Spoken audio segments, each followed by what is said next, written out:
Hi, this is Paul, and the rest is history. Just had a podcast on East Germany, Life Behind the Iron Curtain, which is Kate Hoyer, who has a book coming out. It's not out yet. It's pre-order on Amazon in the U.S., Beyond the Wall, A History of East Germany. I found this podcast absolutely fascinating, and it actually touches on a number of the issues that interest me. And listen to the whole thing, but I'm going to jump in just sort of after the break where they talk. Well, let's just jump in. So Honecker comes in. So Honecker made his name, well, not made his name, but Honecker in the 60s had been a great critic of the Beatles and of long hair and of youth. So Honecker is the sort of, he's precisely the wrong person, you could argue, to take over, isn't he, in the early 70s? Because he's so backward-looking and puritanical. But I thought that he was piling in and allowing all these German youth to buy jeans and things. Yeah, those things are both true. So, this is one of the... Now, what's interesting here in the story of East Germany is obviously it's a nation divided, East and West. The Soviets sort of kept East Germany. And the first part of the podcast talks about why. There's a lot of interesting stuff about that. But then you have sort of these two people next to each other. And it makes really a very interesting test case where you've got basically the same language, the same culture of people now divided by these two regimes, and they're going to try to pursue two different ways of life. Obviously, the West is going to continue with the Western part of the world, and culture, religion, economics, ideology are going to divide them. So obviously in the 1960s, you've got this, the book I really want to read, what Tom Holland's going to write, hopefully, is this book about the 60s. You have this tumultuous revolution going on in the West, the counterculture, in music, in art, in economics, in everything, which is sort of casting off traditional ways. Well, what do you do in the East? And the question is, well, what do people prefer? Why do they prefer it? Do they want a good thing? Do they want a bad thing? And so here, well, the East German leadership is going to have to figure out, what do we do with all of these changes in the West? And obviously there's changes in the East in terms of how they want to live life, and this is going to get played out on a whole bunch of different levels. Things I find fascinating about the GDR is just how much it oscillates between trying to open itself up and becoming more reformist, and then drawing back in on itself. And I think that's reflected in both Ulbricht and Honecker. So Honecker actually opposes some of the opening up that Ulbricht does in the 60s, when he genuinely sits down with some youth leaders and says, well, why is it that you're bored with our regime? Why are people leaving the Free German Youth? And then is trying to open up by allowing a bit more Western music in, for example, and other things. Now, this is interesting. And part of what I had in mind when I was listening to it is sort of the church, thinking about, a few weeks ago, I did something on the Jesus movement and the counterculture. You're bored with the Free German Youth. Well, what were the Free German Youth about? It was probably sort of a rah-rah, make the kids communist. It was sort of a communist youth group, probably, to indoctrinate the kids in the communist way of life. And suddenly, the kids all want music from the West, and they want blue jeans, and they want these things. And so suddenly there's a cultural competition. And of course, this happened in evangelical churches and youth groups, and churches had to figure out how to respond to this, what to do about this. And now, are we talking about religion? Or blue jeans religious? Is music with guitars, rock music, guitars and drums, is this religion? Or is it politics? You could just feel the tensions in this way. Honecker at that point is opposed to it. And then it almost turns around on its head when Ulbricht is ousted for being too old, too stubborn, too lectury, basically constantly trying to tell East Germans how to live their lives. And Honecker comes in and presents himself as the... So the first guy's a square, basically. And he's too lectury, he's the man. And so now we're going to bring in somebody who's going to maybe be a little bit cooler, maybe, not much. A fresh breath of air who, will bring in reforms and create a new country. Because it's not just jeans, is it? It's also Dean Reed, the Red Elvis, who's an American enthusiast for communism who comes over and it becomes their kind of Elvis, great rock and roll star. I gotta look this guy up. Dean Reed. Dean Cyrus Reed, September 22, 1938 to June 13, 1986, an American actor, singer, songwriter, director, and social activist who lived a great part of his adult life in South America and then in East Germany, nicknamed the Red Elvis. I hadn't heard about this at all. Reed was a best-selling Western performer in communist countries, with his songs often topping the local charts and millions of his records sold in the Eastern Bloc and elsewhere, mostly under the Melodia label.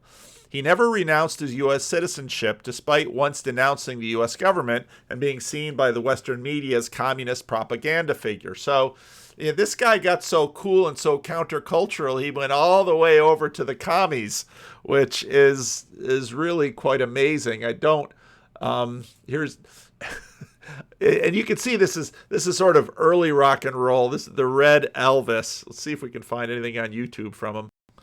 Oh, there's a whole YouTube documentary about him. This looks good.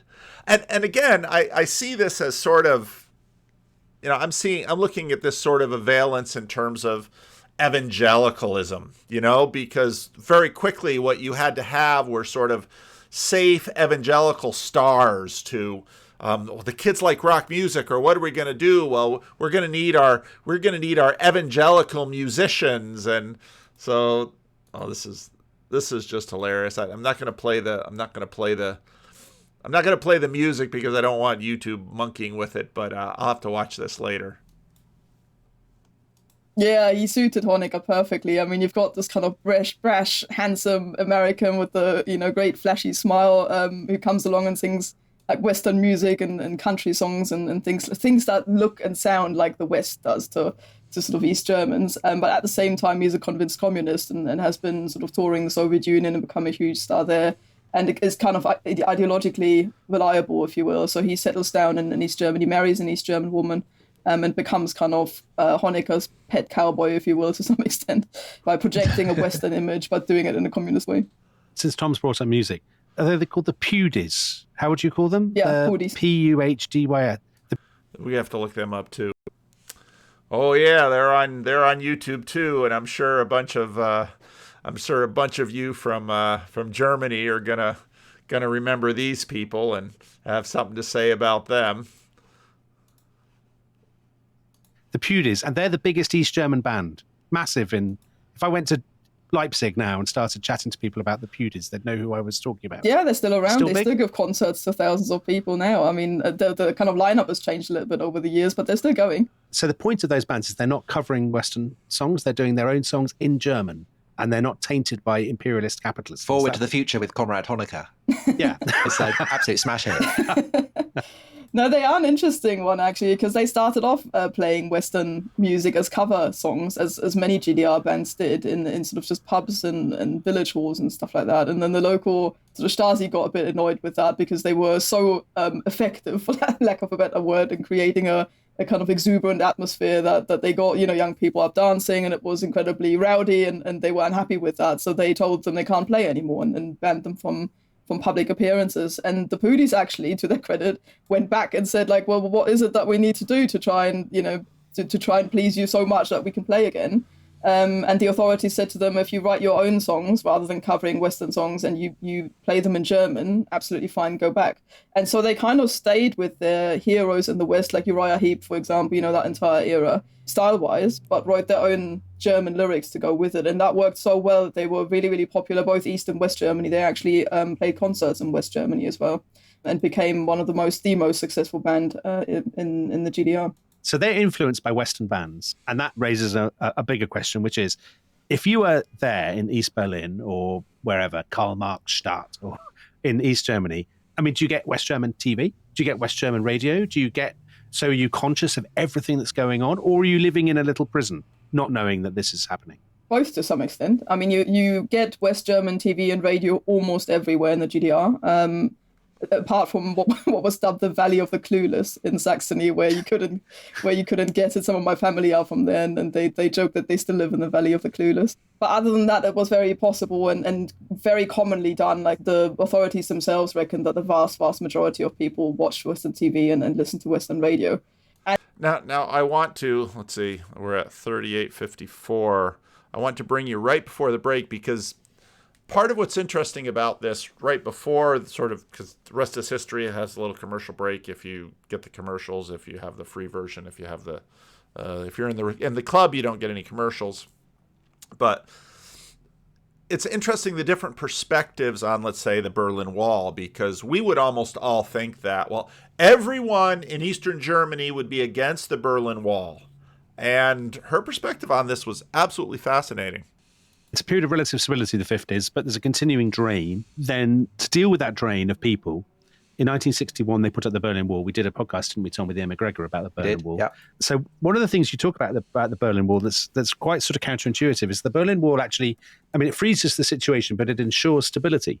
So there's almost an argument, this will sound like an absolutely weird thing to say, but there's actually an argument to be made for the Berlin Wall in the sense that it means that the sort of the threat of instability recedes. And actually, from the East German point of view, people just have to now knuckle down and make the best of the regime they have because there is no alternative. Is that pretty much your view? Yeah, I mean, that's certainly how it was viewed by most of the political leaders at the time. You've got Adenauer doing very, very little in West Germany about this, saying very little about it as well. The same goes for Kennedy, and obviously Albrecht himself is happy in East Germany because it stabilizes the situation. But it's interesting how little kind of political resistance there is, and also how little resistance there is on the ground. I mean, yes, you do get a lot of unrest in Berlin itself, particularly actually more on the western side than in East Berlin. You do get that, but the rest of the country is surprisingly quiet. And I asked almost all of the people I spoke to, this was one of my key questions, irrespective of what I actually wanted from them, interview-wise, like, what did you make of the building of the Berlin Wall? And the vast majority of them kind of just shrugged their shoulders and said, well, I was on holiday, I read about it in the newspaper. I suppose it was quite good because our doctor now had to stay. Yeah. But they had no particular feelings about it. I guess it was, most people, they weren't going to travel anyway. And so, well, I suppose it was good. My doctor had to stay. So you had you had class here, a certain class of people and it's, part of what shapes up as we go through this thing is that you have this question, which was in the plastic pills video that I used with the ContraPoints video. You have this question of sort of, well, what do people want? Well, people want reliability. They want stability. They want a secure place to live. They want food on the table. They want their basic needs met. If you meet the people's basic needs, is that going to be enough? And so in some ways, for a lot of the people who weren't going to travel anyway, it's after the war. Of course, the people of Germany suffered tremendously after the war or during the war. And then these are the people that had the Red Army to deal with, not the French and the British and the Americans. And so they had all of that to deal with. And so life settles down and it's like, I'm not going to travel anywhere. I just want everything to just sort of settle down and stay okay. So, but yeah, the doctors and the elites, they're going to be running away to the West. So wall them up and keep them here so I won't lose my doctor. Back to the other section.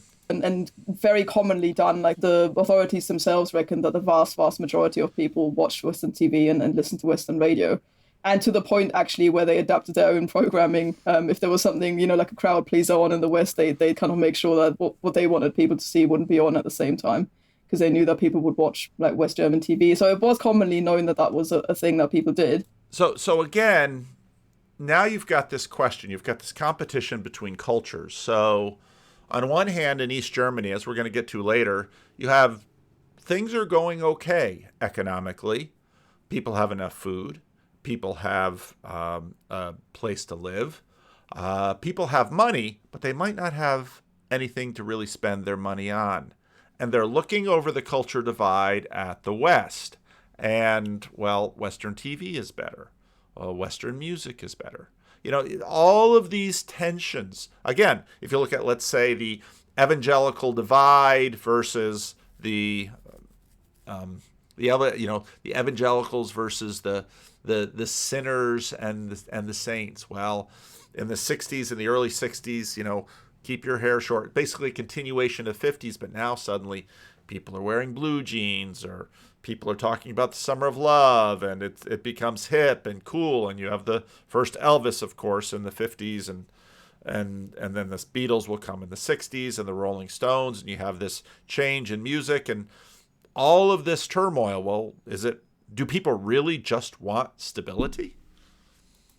And you were also legally allowed to play and listen to Western music in the country, so long as you follow the ratio of 50 to 60. So it had to be 60% music either from East Germany or the Eastern Bloc. So it's like France. Now someone has to verify for me this. I heard that Canada was either trying or has this rule that a certain amount of media consumed in Canada has to be from Canadians, because we're always worried about those Americans, and when I heard that, I immediately thought of East Germany. I don't know if it's true. Some of you can look it up, but but what does it say about your culture when these are the kinds of ways you have to limit it? And this is very much a part of worldly amusements the Christian Reformed Church dealt with in the 1920s and 30s. Many other denominations did as well. The power of the media and of fashion and of new things. Yeah. In many ways, you could say that. But the thing is, in the 60s and 70s, there is a kind of consumer society developing in East Germany. So they have more fridges. By what's the figure? By 1970, 56.4% of households had a fridge, as against West Germany's 28%. There are holidays, so you have 18 days holiday a year. And famously, you have the Trabant. So tell us about the Trabant, which is kind of the ultimate symbol, really, of East Germany, isn't it? It is, and it's become a symbol of how decrepit the socialist system is, because people looked at them kind of rolling over the border in 1989 and stinking and smelling. So these are cars made in... Yeah, indeed, like little two-stroke. All right, I'm going to have to look these up, too. I think that's actually the car that's on the cover of the book. So here's here's one of my favorite car commentators. So this is an early video of his. This is 6 years ago. This is Doug DeMuro, and he's talking about the Trabant. And there, look at this thing. Little two-stroke cars, which were terribly outdated, really, by the end of the GDR in 1989. But when they first introduced them, they were actually quite modern and decent cars. They were sort of modeled on the same design principles as the Triumph Herald in Britain, and they look quite stylish, the early ones. When you look at them, people were quite happy with them. The problem was that they didn't get developed any further. So basically, you ended up with the same car model that people were driving in the 1960s, still kind of pretty much the only affordable model in the 1980s, still on a two-stroke engine, which was just, outdated and just a kind of slightly improved model from the previous one, for which you had to wait a long time. You had to apply for it years in advance. So people looked after these cars and they had them. And I think it's worth pointing out that car ownership is nearly the same in East Germany as it is in many Western countries, on a par with Britain. But people just didn't update them. They couldn't, because they couldn't get kind of new car models from anywhere. And the regime, I don't think, recognized just how car-loving the German people are on the whole, and didn't make that the focus, but focused on other things, like fridges. That became the flagship sort of figure that they would constantly trump as well, that they'd temporarily overtake them. Now, I might get some criticism for this. I got it from the Dutch. One of the things that blew me away about Europe is y'all are in this not big, huge area, and you don't get along. It's not a good thing. So somebody told me that the Germans were the Americans of Europe. So, you like big cars and you got lots of money, and the food in Germany was great. And, I didn't get to see much of Germany, but I was really quite fascinated by it, and look forward to being able to go back at some point. And gold medals in the Olympics. And that, yes. So the sporting thing, that kicks in the late 60s. Is that right? Yeah, from the time really when East Germany gets its own national team. For a while they had to sort of form one all German team together with the West Germans, which must have been an interesting diplomatic exercise. Now, the use of chemicals to help the East German women perform better. There are actually quite a few documentaries about this on YouTube. dramatic exercise in itself. But once they've got their own, they're really using that to try and create kind of like a national spirit, if you will. So a lot of time, money, and thought goes into how to create the sporting success. And so the stereotype is that they're pumping particularly women with steroids. And so you have all these kind of bearded women with huge muscles who are chucking shot puts out of the stadium. Yes, and I mean they did absolutely, they did, and you can really see that in the in the records that are still there. There's no way of getting around that, especially as they identified that if you give steroids to women early when they're still in their teens, it permanently alters their physique. So you can kind of temporarily stop giving them the steroids, and they will still perform better in the actual competitions than without them. So this happened, and it really permanently damaged the female athletes that were involved in these programs. So it's an interesting story, isn't it, with East Germany? Because your book, your pains to sort of say you've got an extraordinary rate of kind of gender equality, so more women working than in most comparable Western countries. You have the paid holidays, which Tom mentioned. You have the consumer society. And you still have people who are quite idealistic. And yes, on the other side of the equation, as it were, you have the regime that is pumping the athletes full of steroids. But you also have, for example, the Stasi. So the image that most of our listeners, I guess, will have of East Germany is it's a society in which you're being spied on the whole time, and it's very repressive. I mean, I've been to the Stasi Museum in Berlin, lots of our listeners probably have, where they've got sort of examples of cameras in trees and cameras hidden in, I don't know, cars or something, and everybody is watching everybody else. And do you think that latter image is overstated? So in other words, do you think East Germany was a better place than we commonly think in the West? Or am I now swinging too far to the other extreme? I think it was a more normal place than people think it is, rather than better, I'd say. It literally completely depended on who you were, what you made of the state. I mean, if you were somebody who comes from a working class background and suddenly all those opportunities open up for you, you can go to university, you get paid while you study, you can have children while you study. Like my mum was at university when I was born, and the way that it worked was you would just put in a larger room which had a nursery attached to it. You could take your child literally up to the lecture room, drop them at a childcare center there, go to the lecture, come back out, pick them back up. But that all worked, and you kind of never had to worry about the existential things that like Western working class people worried about, like, the stability of your job, how much you'd earn from one day to the next. Could you afford your rent? Could you afford to heat your house? None of that was an issue. And if you were happy to There it is. There's all the security. live within this kind of relatively small world that the state set up for you, you could do that without existential fears kind of bearing down on you, because all of the basic goods in life were stabilized. As far as the Stasi goes, people just obviously knew that they were being watched, and this is something that happened to the vast majority of people. They knew that the Stasi was around and watched their lives. But for the most part, the Stasi didn't really seem to know what it was going to do with the information. I give an example of my dad in the book, where it was implied that he shouldn't marry my mother because she had Western relatives, and he was in a very sensitive area in the army where he dealt with radio signaling. Which they didn't want to trust to somebody who had kind of potentially relatives in the West. And, they kind of just suggested that to him and kept saying things like, did you know that your parents-in-law had gone to Hamburg again over the weekend because they were, kind of visiting family or something? And he said, well, of course I do. They're my parents-in-law. Of course I know that they went, and they just let him know that they knew. And he knew that nothing would come of it other than the fact that they wouldn't trust him with sort of really sensitive radio technology. But it was just a part of life. And I've asked him, I don't know how many times, like, did that not bother you? They knew everything about you. There's a whole file somewhere that he hasn't even looked at and doesn't want to look at, because he says he knows what's in it. What's the point? This is kind of just a fact of life that people dealt with, I think. Because that's the world of Deutschland 83. Brilliant drama about an East German who goes to the West to kind of infiltrate. And I suppose that's the other thing that people in the West would know about East Germany, is its kind of outsized role that it plays in spy dramas and all those kind of things. And the idea of the Stasi as incredibly effective, and it's also its foreign mission. So what is it, Marcus Wolf? The man without face. The model for Carla in the Le Carré novels. That in that sense, the impression of East Germany is actually, it's quite an impressive state, that it's a significant player, a significant actor in the Cold War. But at the same time, the impression I get from your book is that the blue jeans, the fridges, almost serves as a kind of sugar rush for people in East Germany. And when that starts to crash, that is a problem for the East Germans, because basically they're starting to run out of money. So you have this, as early as 1977, this crisis in sourcing coffee, which is incredibly important. Eric's Brew and Muckerfuck.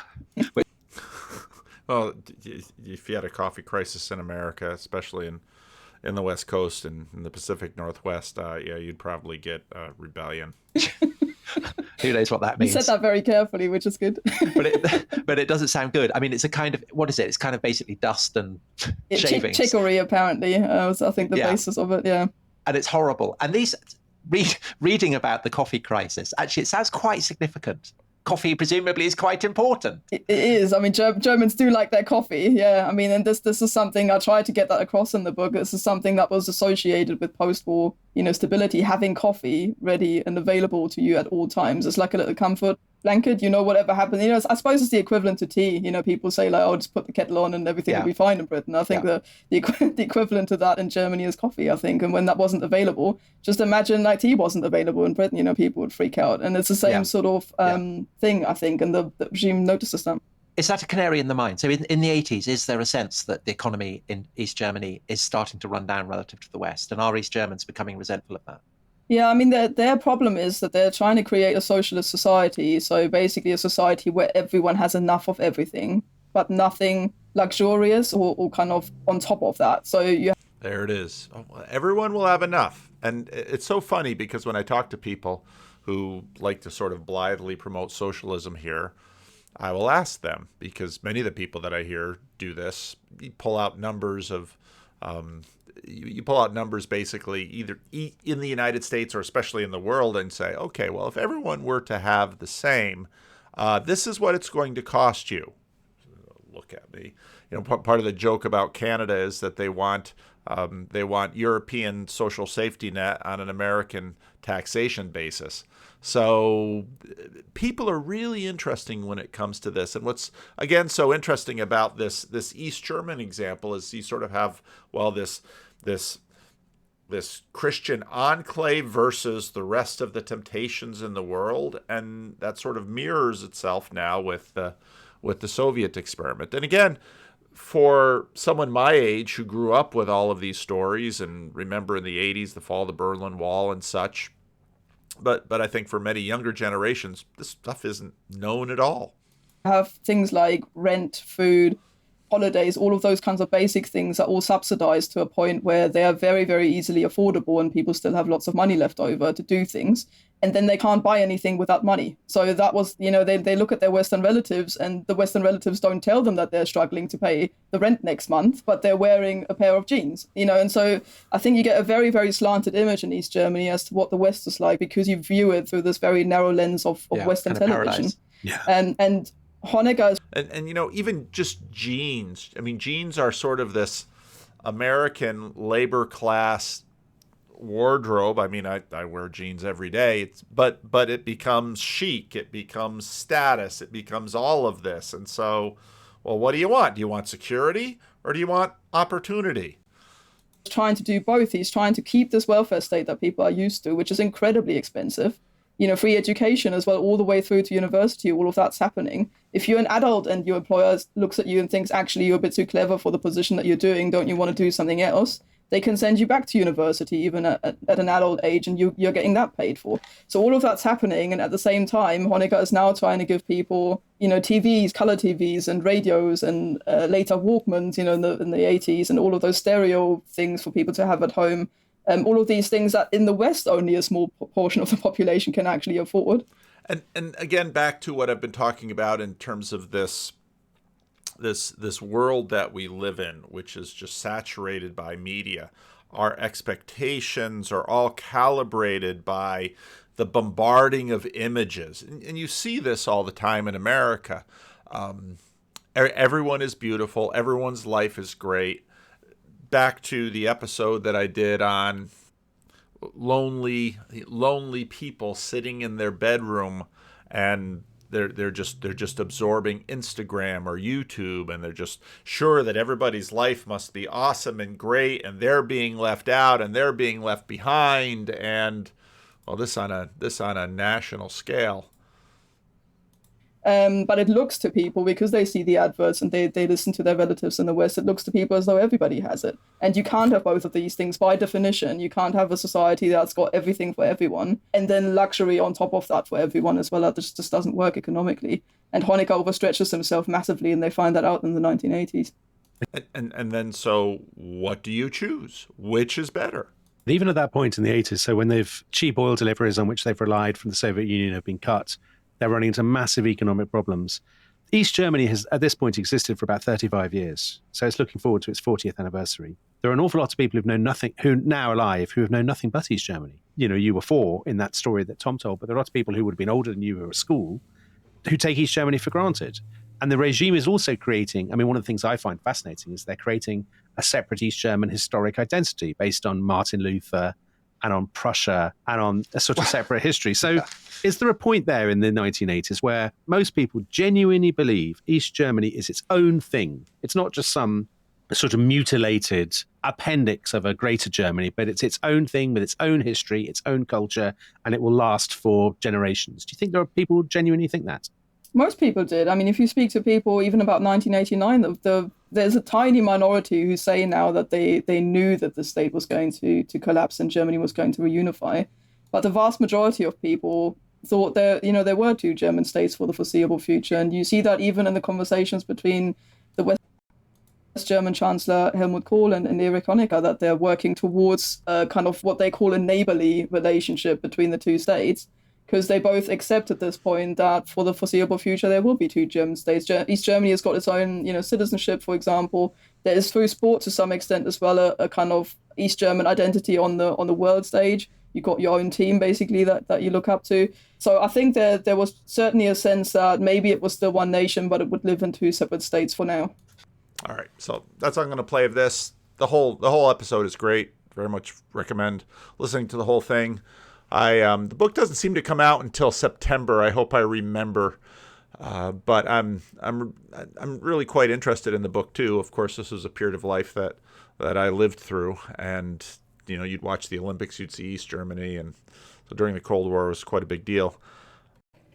Now, it might seem like a strange segue, but then again, if you watch my channel, you know that there's probably nothing but strange segues to figure out what that. That's a motorcycle outside my door. Hang on. I was listening to the Glenn show. That's Glenn Lowry and John McWhorter. They were talking about John McWhorter's recent appearance on Bill Maher. They were talking about equality versus equity, stuff that most of you have probably heard before. They were talking about standardized testing. They were talking about what that means in Black and brown communities. And then they began to go into, again, this very similar question of sort of parallel societies and sort of a uniform, the question of standards between them. And I'll just let it play a little bit. And we need to respond to a certain kind of person who hears this.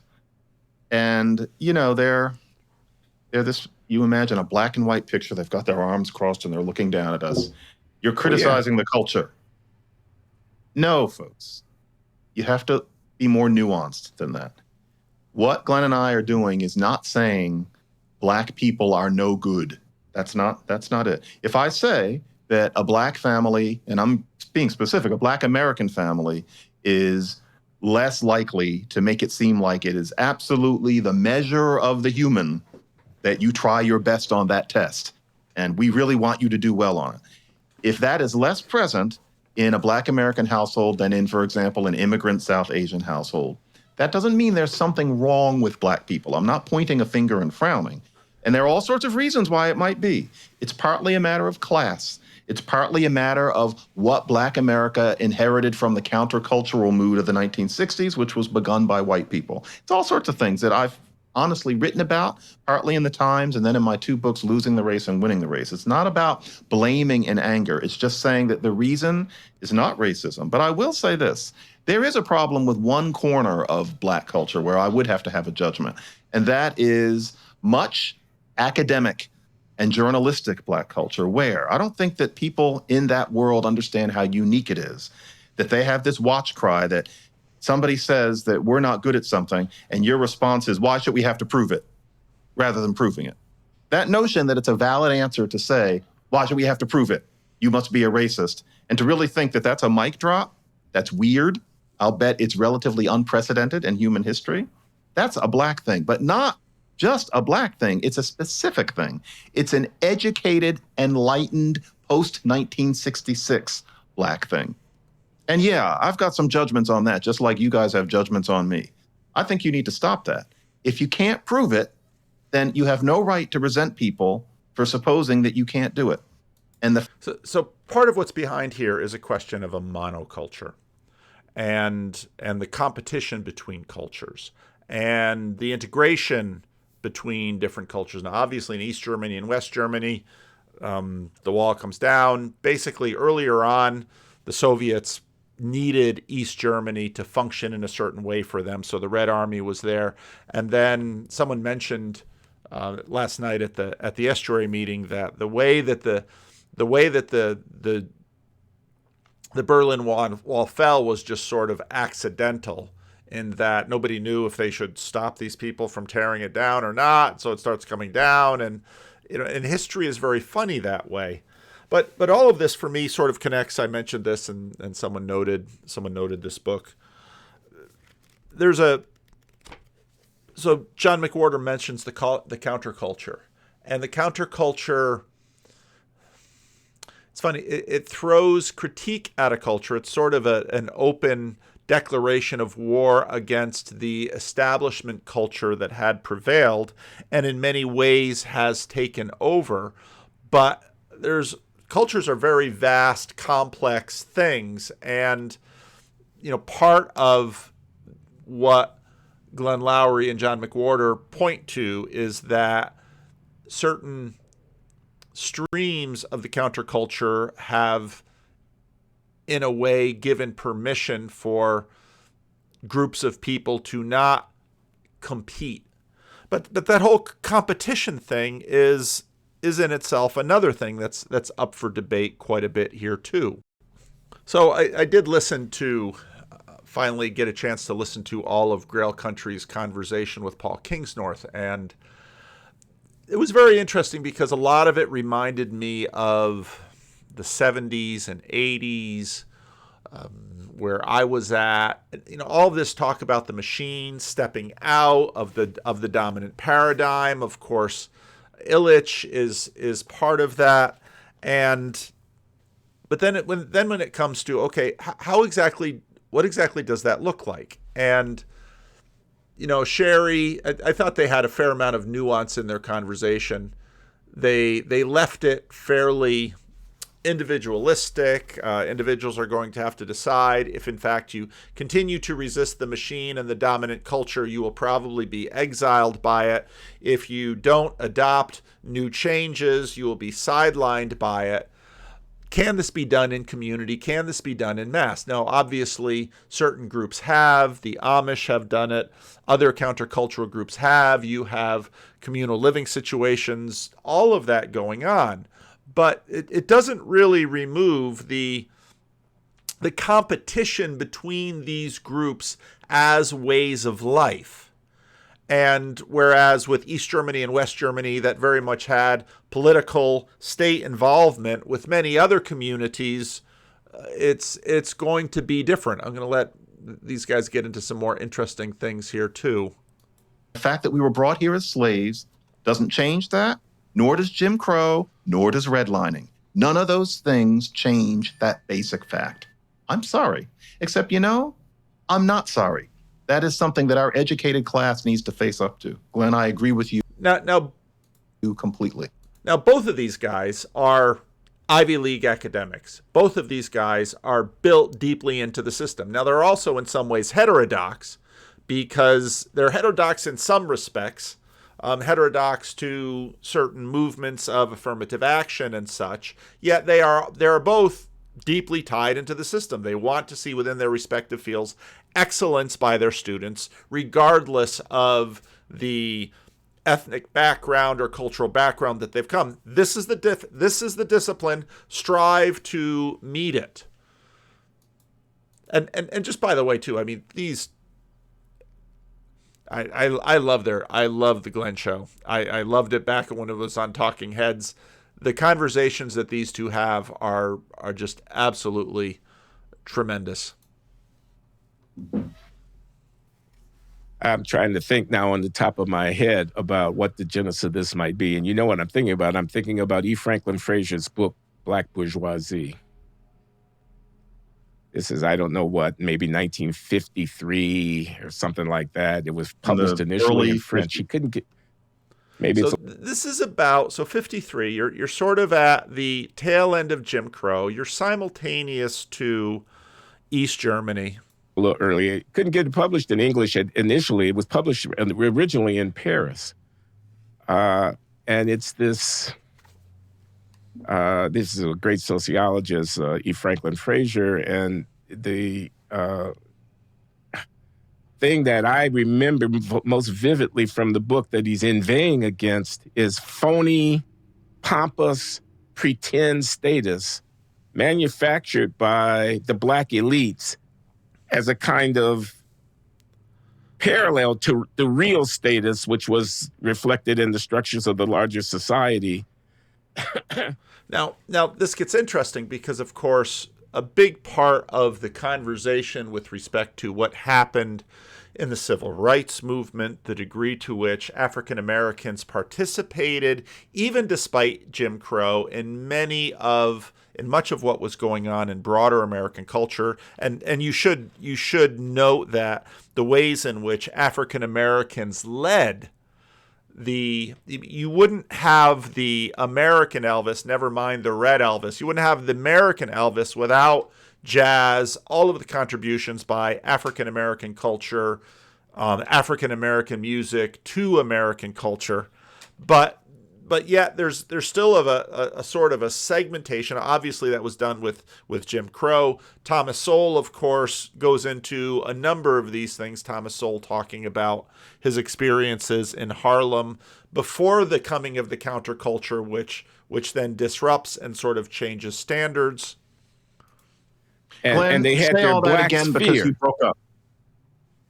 Glenn, say it again because you I'm broke pretty up, sure and I I'll be want to get okay, it. but I'll say it again. Okay, what I said was I was trying to recall the argument of Frazier's book and the contempt, the thinly veiled contempt that he has for the phony, status-seeking kind of faux grandeur, which is not real achievement, but it's a kind of mimicking of the white world's real achievement with these parallel Negro, elite.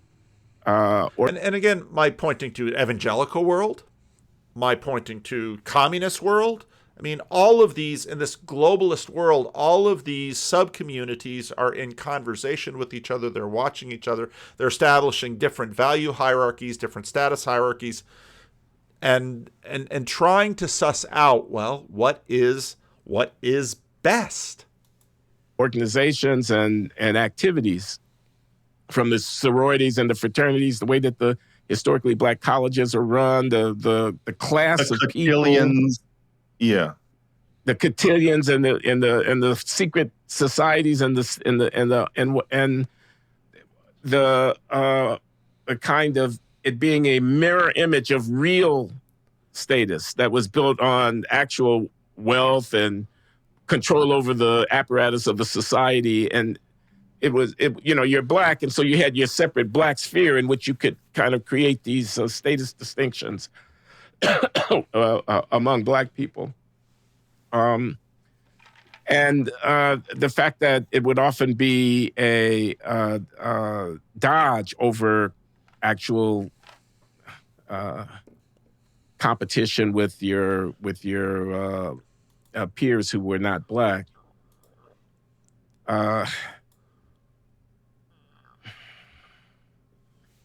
But is that a period piece, or you think that sentiment, you say the class of intellectuals and journalists and writers who are Black and who would exempt themselves from the necessity of demonstrating competency simply by playing this card, you think that's still a contemporary issue? I think that what Fraser was writing about was a different world in many ways. So, for example, I'm not sure how many people are having cotillions, so to speak. And that tone was a lot of what he was writing about. He was writing about a certain kind of person in a still segregated America where a certain sliver of black people felt value in things like learning Greek and having cotillions and all these formal clubs. The idea being to show, yes, but the thing is, what they were doing was they thought they were showing, yes, we're as good as all of the rest of you.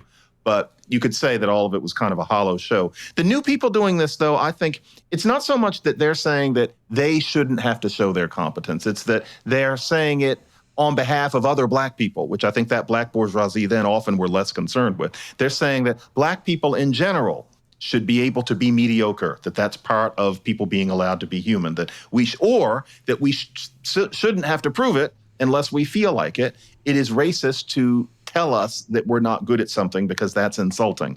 And yeah, that's rather simplistic thinking. And then with them themselves, I think they wouldn't say that they shouldn't have to prove anything, but because most of them, is this safe to say? Yeah.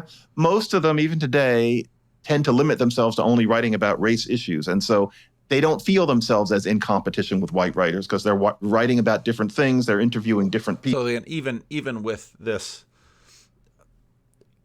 okay, we're going to compete within the same machine, but people. And I've heard pretty recently that at one media organ that I will not name, that the editor, and it's not the New York Times, the editor has had trouble getting black writers to write about something other than race. He's asked them to, and they say, no, what I want to do is this. And there's a value to it, but if you ask me, it's a little 1970, as if nobody else would write about these things if black people didn't. That's not as true as it used to be, but it does mean that you probably don't feel like you're in competition with white journalists. You feel like you're in competition with other black ones, but that's a very different feeling. But no, I take your point. I take your point.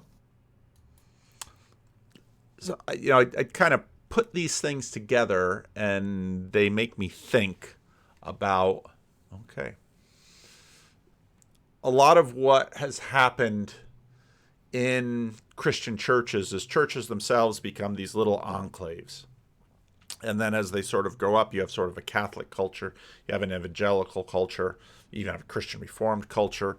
And then when you have racial stratifications, you have a CRC black culture, maybe a CRC Hispanic culture. I mean, the nuances go. But how then do these groups, how can in this interconnected world these groups really sort of, can you actually segment off and live separate at what cost?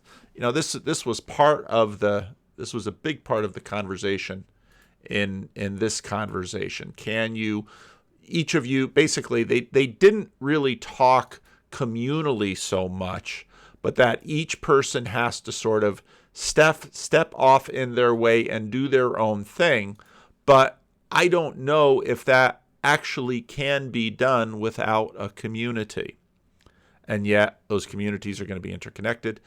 All sorts of things are going to be pressuring those communities. And yeah, so these are some of the conjunctions that I was thinking about as I was listening to these various things. And I thought, well, it'd be kind of interesting to sort of lay them together. And now I'm going to have to think of what a title would be.